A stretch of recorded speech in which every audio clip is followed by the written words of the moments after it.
ওয়ালাইকুম রহমতুল্লাহ। সিম্পল রিজনের উদ্যোগে বিএএসবি কমপ্লেক্সে আজকে আমাদের খতনা ক্যাম্প আয়োজন করা হয়েছে। খতনা যারা করা হবে তাদের সাথে হচ্ছে একটা করে ইসলামিক বই, ছোটদের ইসলামিক সাধারণ জ্ঞান, একটা করে কেক ছোটদের বাচ্চাদের জন্য, একটা করে জুস, আর প্রয়োজনীয় ওষুধ যতদিনের পুরো সম্পূর্ণ ডোজ দেওয়া আছে এখানে, সাথে একটা করে টিস্যু যাতে পানি ইউজ করতে না হয়, আর সাথে একটা করে লুঙ্গি দেওয়া আছে। যে সকল ভাইরা এই খতনা ক্যাম্প আয়োজনে সাহায্য সহযোগিতা করেছেন, আল্লাহ সুবহানাহু ওয়া তাআলা তাদেরকে উত্তম জাযায়ে খায়ের দান করুন।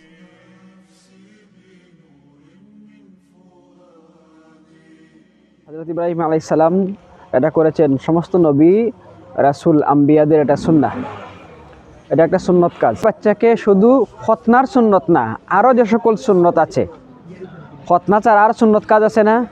ডান হাত দিয়ে খাবার খাওয়া, বসে বসে পানি পান করা, বিসমিল্লাহ বলে খাবার গ্রহণ করা, আলহামদুলিল্লাহ বলে খাবার শেষ করা, বড়কে সম্মান করা, ছোটকে স্নেহ করা, মা বাবাকে শ্রদ্ধা করা, মা বাবার কথা শোনা, আদব শেখানো, নামাজ পড়ানো, যত কাজ আছে সবগুলো কাজে তাদেরকে আমরা অভ্যস্ত করব, আদব আখলাক শিক্ষা দেব।